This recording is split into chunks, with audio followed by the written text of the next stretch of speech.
పెట్టుకుంటే మున్సిపల్ ఆఫీస్‌కి కమిషనర్ గారి ఆధ్వర్యంలో ఒక బిల్డింగ్ పెట్టడం జరిగింది. ఇప్పుడు ఇంతగా తొందరగా ఉంది అంటే మళ్ళీ వాళ్ళు మాకు శాఖా గ్రంథాలయంకి బిల్డింగ్ లేదని మున్సిపల్ కమిషనర్ గారికి, చైర్పర్సన్ గారికి మీరొక మెమోరాండం ఇస్తే ఎక్కడ మున్సిపాలిటీ బిల్డింగ్స్ ఉన్నాయో అక్కడ ఇమ్మీడియేట్‌గా మీకు శాంక్షన్ చేస్తారు. అది మానేసి ఈ వర్కే చేయండి. అదేం పర్మనెంట్ గ్రంథాలయం కాదు కదా! అదొక school building municipal office property. అది కమర్షియల్ అంటున్నారు. కమర్షియల్ చేసుకుంటే మున్సిపల్ ఆఫీస్‌కి ఆదాయం వస్తది. ఆన్ ప్రొసీజర్ పేపర్ మీద కౌన్సిల్ ఆమోదంతో ఏదైనా జరుగుద్ది. మీకు మరో విషయం చెప్తున్నాను. గత 2014, 19లో అయిన తర్వాత ఎంఎం నాయుడు గారు కమిషనర్ గారు వచ్చిన తర్వాత ఆ సైట్‌నొచ్చి సెక్రటేరియట్‌కి కేటాయించారు. సచివాలయ వ్యవస్థలు తీసుకొచ్చినప్పుడు ఓన్ బిల్డింగ్స్ కావాలంటే సచివాలయం కడదామని ఆల్రెడీ గవర్నమెంట్‌కి ప్రపోజల్ ఉంది. అలాంటి ప్రపోజల్ ఉంటే వాళ్ళు రిక్వెస్ట్ మేరకు దాన్ని టెంపరరీగా గ్రంథాలయంకి ఇవ్వడం జరిగింది.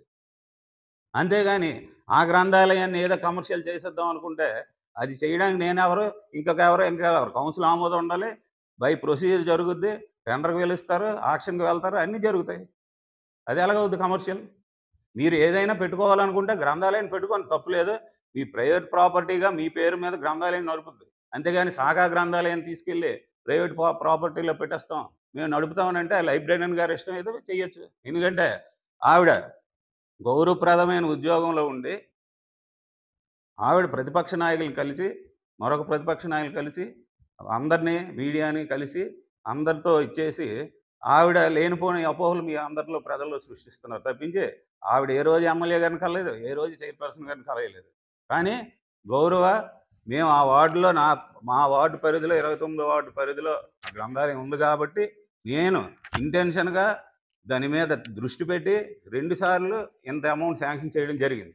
ఒక ఓల్డ్ బిల్డింగ్ అంత సార్లు చేయవలసిన నెసెసిటీ లేదు. కానీ అది ఏదో పిల్లల భవిష్యత్తు కోసం నేను చాలా సార్లు అక్కడికి వెళ్ళాను. పిల్లల భవిష్యత్తు కోసం అక్కడ మనం ఇంత అమౌంట్ పెట్టి చేయడం జరిగింది. నాలుగుని తీసుకొచ్చినా మీరు ఏది చేసినా సరే ఎన్ని జిమ్మికులైనా జిమ్మికులు బొబ్బిలి మున్సిపాలిటీలో బొబ్బిలి పురపాలక సంఘ ప్రజలు కానీ బొబ్బిలి పట్టణ ప్రజలు కూడా ఈ మీ జిమ్మికులు కానీ సౌకబార్ రాజకీయాలు కానీ చెల్లవు. కాబట్టి దయచేసి మీరు ఏదైనా చేయాలంటే హుందాతనంగా మాట్లాడండి.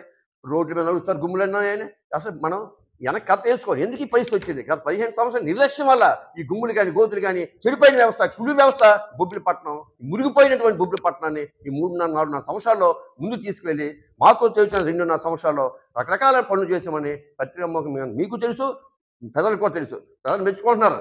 ఏదైనా చేయాలంటే చిన్నప్పటి చేయాలి అని చెప్పి చెప్తున్నటువంటిది మనకు తెలుసు. ఏదేమైనప్పటికీ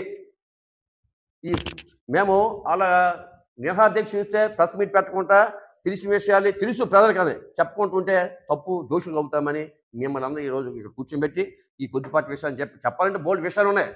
వాళ్ళు చేసేది ఏమి లేదు. ఇంకా మరి బొబ్బిలి పట్టణం సుందరీకరణంగా ఉందంటే ఏంటి ఆలోచన? ఆవిడంటే బొబ్బిలి పట్టణం పార్టీ అధ్యక్షుడు తెలుగుదేశం పట్టణం పార్టీ అధ్యక్షుడు 3 సార్లు చెప్పిన పని అవ్వలేదట. అంటే ఏంటి మీ ఆలోచన? ఏమి ఆలోచన?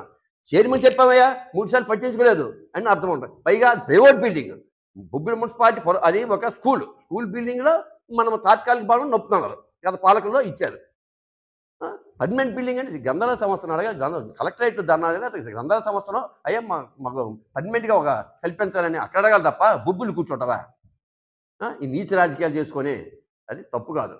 మీకేమో చిల్లర పనులు ఉంటే మీకు లోపు మాట్లాడుకోండి. కానీ ఎట్టి పరిస్థితిలో ఎన్ని కుయ్యెత్తులైనా సమ్మంగి వెంకట చిన్నప్పలనాయుడు అభివృద్ధి అంటే సమ్మాన్ చిన్నప్పలనాయుడు అభివృద్ధి అంటే వైఎస్ఆర్ కాంగ్రెస్ పార్టీ నాయకత్వంలో ఉన్న నాయకులు తప్ప మాకు ఏ దురాలోచన లేదు.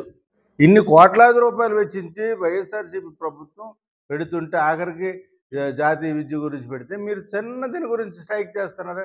అసలు మీ కళ్ళకు కనిపిస్తుందో? పొట్టి శ్రీరామ్ స్కూల్ వెళ్ళి చూడండి, గొల్లపల్లి స్కూల్ వెళ్ళి చూడండి, పాతబాబుల స్కూల్ చూడండి. యూనిఫామ్లు ఇస్తున్నాం, ట్యాబ్లు ఇస్తున్నాం, మధ్యాహ్నం భోజనం పెడుతున్నాం. ఇదంతా విద్య కాదా? అయితే ఒక లైబ్రరీలో 1 గంట సేపు రిలాక్స్గా పేపర్ బుక్స్ చదువుకునే విషయాన్ని గురించి అక్కడ ఉండే ప్రజలందరూ ఉన్నారు.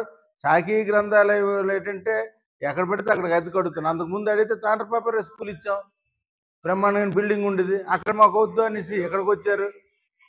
అక్కడికి వచ్చే ఉద్యోగులు గంటకు ఒకసారి మార్చితే మనం ఏంటి చెప్తాం? మున్సిపాలిటీ ఎప్పుడు వాళ్ళకి బిల్డింగ్లు ఇవ్వడానికి సిద్ధంగా ఉంది. రమ్మనండి, ఇక్కడికి ఈ సేవ ఉంది, ఇక్కడికి రమ్మని ఇస్తాం, ఇంకా ఉదరికి ఇస్తాం. అక్కడే కావాలని పట్టుబట్టారు కాబట్టి అక్కడ 6 లక్షల రూపాయలు శాంక్షన్ చేశారు గౌరవ కౌన్సిలర్ దగ్గరుండి. ఆ చెట్టు కొట్టించడానికి అతను ఎంత తిరిగాడు, ఎందుకంటే పక్కన బిల్డింగ్లు పడకూడదని.